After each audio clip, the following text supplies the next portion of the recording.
Welcome back to another Steam Session series video, and today let's refresh our memory on the knowledge that we learned in the previous video by adding some more settings to our server. So we have our game instance. This is where we create the server, and I want to add a few more settings. So first, in the make array, I'm going to add another entry, and what I'm going to do over here is I'm going to make another make literal session property string, because I want to give my players an opportunity to give the name the server on their own.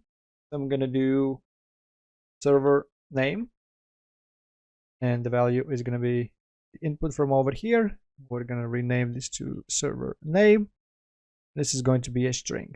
Now, if the players do not provide this, they're going to use the Steam name. If they do provide this, then well, they're going to use this one. And another setting that I want to do is the connections, the public connections. So I'm going to add this as an input as well. I'm just going to do it directly from over here. And I'm going to call this max players. There we go. That's about it over here. So let's head on over to our UI, start menu, the start menu. So what we're going to do over here is open up our third section, this one right here. And since I need an input field, text field, I'm going to just copy the second border. So it is this content right here. Control C, Control V, move it to the very top. Here we go. Instead of a password, this is going to say server name. I'm just going to copy this to the hint of the input as well, server name. And then I'm going to rename the input to be the server name input, and it should be a variable. There we go. Now the next one is the amount of players that can connect. So for that one, I'm just going to copy this again once more, and I'm going to move it right below server name. So it's going to be this one. And so the text on this is going to be the max players. And instead of the text input, I'm going to delete this. I'm going to look for a slider. I think slider is going to do a better job at this. There we go. So we have a slider. Let's set it to be set to fill. And let's change some settings on the slider. So the minimum value is going to be 1. So obviously, minimum amount of players is going to be 1. And the maximum value is going to be, let's say, 10. I'm going to do 10 maximum. There we go. So the host is going to be able to choose between those. Now, also, I want to make sure that they know how many they have picked. So I'm just going to add another text field in the middle. And this one, the placeholder, let's say we're going to do like 8. And vertical alignment, set to fill too big. So I'm going to do like 0.1. Something like this, maybe. You could add it to the end as well. But I'm going to do it like this. So we need to rename these. So this one is going to be the max player text. Make sure this is a variable so that we can edit this in the blueprints. And then the slider is going to be the max player slider. Both of those now need to be variables. Okay. So values 1 to 10. And let's head into our graph. Now, the sliders by default, they go in the float increments. It is a float in itself that the slider uses. So we have the max player slider, and we can do on value changed event like this. You can see it outputs us a value of a float. But what we want to do is we want to round it. We want to go ahead and round it to a full number. Then we can go ahead and grab our max player slider and set value. Set value, and now it's going to round it to a full number. Like this. Now what we also want to do is whenever this value gets changed, we want to change the max player text. So we want to go ahead and set text on this guy as well. And that is going to be our changed value. Like this. There we go. So let's check it out real quick. Press play. Host session. Here we go. We go back. There we go. Host. should change the number by default to 1. Since the slider default value is over there, so we're going to change this by default to be 1. It's not as confusing. There we go. So that's that. And now with that being done, we also would like to make this into a variable so that we can actually provide it on our max players. So we're going to add a new variable. We're going to call this max players. We're going to make this into an integer straight away. And over here, since this is where it is an integer, we're going to go ahead and set our max players like this. And actually, we could just go ahead and grab our max players value. Do it like this. There we go. So now, since we have this variable, we are able to provide it to our create new session function. Like this. Also, we need to provide the server name. And that one is very simple. Just like with the password, we can just copy and paste this over here, connect it straight up, and just simply replace the password input with our server name input. Drop it on top, and there we go. Server name input is provided. Now, in the backend, everything's going to be fine, and the max players is going to be set correctly. The issue now is the server name, because we are grabbing the information from the Steam session, which provides us with the host's name. So we're going to go to our session button UI. So here is our text, which is the server name text, and we are setting it at the beginning. So we have our current and maximum amounts. Those are going to be fine. This is the one. This is what we need to change. Let's move it back a little. What we're going to do over here is just like over here. We're going to go ahead and get extra settings from our session result, session we are showing in this widget. And from here, we're going to go ahead and get the session property string. Now this string was our server name. We can see it over here, whatever we provided over here. Just to be safe, you can copy and paste it.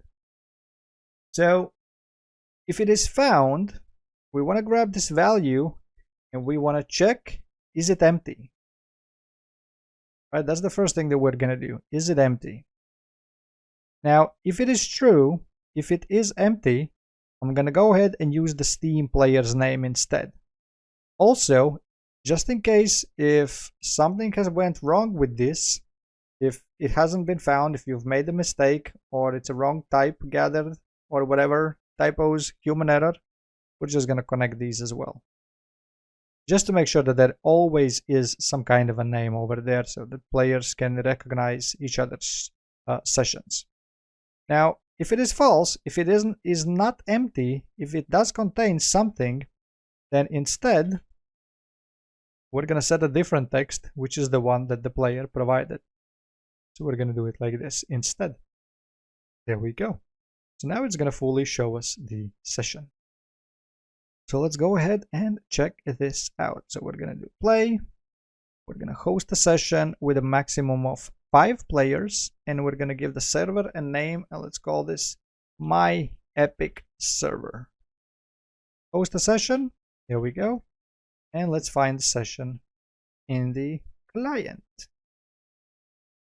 There we go. You can see 1 out of 5 inside of my epic server. Now, since this video was a little bit shorter, we did everything pretty quick. I'm going to go ahead and add a loading screen now, and then we're going to be done with the base series of the Steam sessions. Now, in Blueprints, the only way how I know to make a loading screen is to make a static one. In C++, I know a way how I can make a dynamic moving animated one. I'm not going to do that right now. It takes quite a bit of time. If you want me to do so, leave a comment down below that you want a tutorial like that. For now, we're just going to make a widget user interface. We're going to call this UI loading, and we're going to keep it super simple. We're going to add a canvas panel. We're going to add a border. We're going to make sure it is filling our entire screen with a brush that is going to have our menu background image, and it is going to have a text right in the center of our screens saying loading ... Now let's head into our Steam game instance, and this is where we create a session, and this is where we wait. So what we're going to do over here is we're going to add a new event in it, initialization event. So basically it's like a begin play, but for the instance, game instance. Over here, we're going to go ahead and create a widget. We're going to use our UI loading, and we're going to promote this to a variable. We're going to call this UI_loading. So that we have a reference and we don't have to recreate this widget over and over again. So whenever we click create new session, we're going to grab our loading screen, and straight away we're going to go ahead and add to viewport, because that's when the loading starts. And then, just in case if the Steam is down or whatever, or something doesn't fully function, it goes to failure. So we don't get stuck on the loading screen, we're going to grab it and we're going to do remove from parent, like this. And now we need to repeat the same steps in every other place where we join, make, or do something with the sessions. So I'm just going to go ahead and copy all these nodes. And here we have our invite accepted on join. We're going to do this. So this is going to be at the top. This is going to be on the failure. Here we go. Over here, session destroyed. We can do it as well over here if we want. But back to the menu, it should be very, very quick and simple. Shouldn't give us any issues. Just in case, we're going to do this. And then we have our session button, which allows us to connect to a session. Oh, we still have this one. Let me just get rid of that. So we have our join session over here. We can paste this over here, but as you can see, we don't have our UI loading. So we need to go ahead and access that one. Now what I'm going to do over here is we are accessing our Steam game instance over here as well. So we're just going to go ahead and make a reference to this. So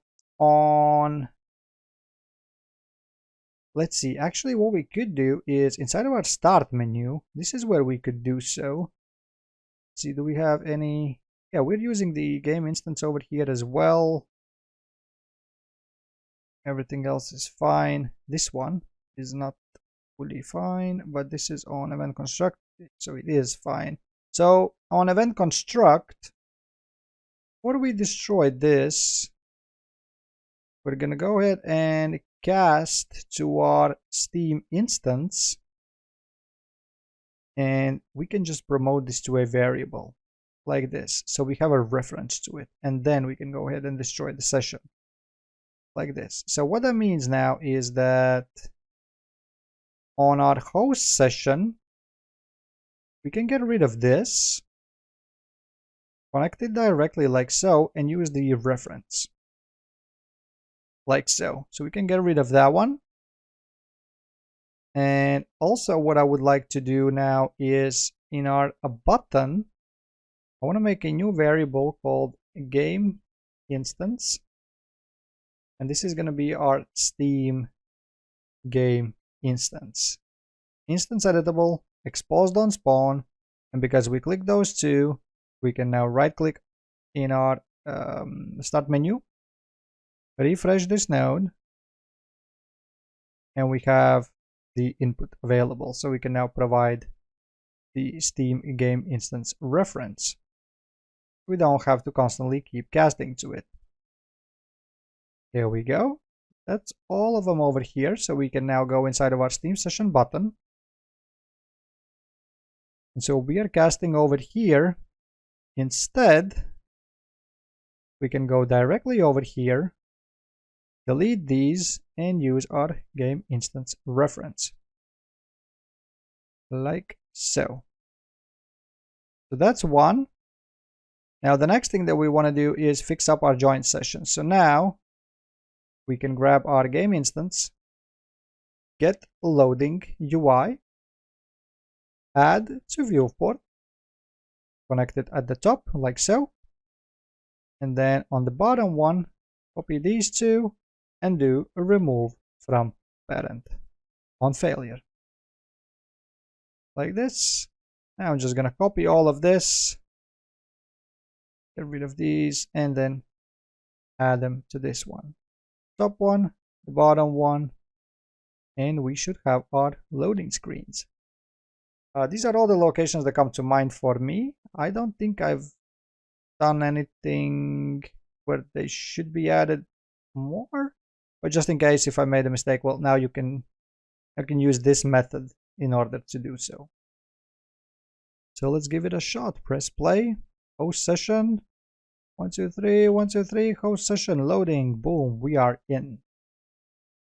And then we're gonna find the session. 1 2 3, the password was 1 2 3, connect, loading, boom, we are in. There we go. So that was it for this series. Hope they were useful. If you want me to add any features in the future, make sure to leave a comment down below. I will read through all the suggestions and see what I can do about them. So yeah, thank you for watching. Make sure to leave a like, subscribe, join my Discord, and I see you in the next one.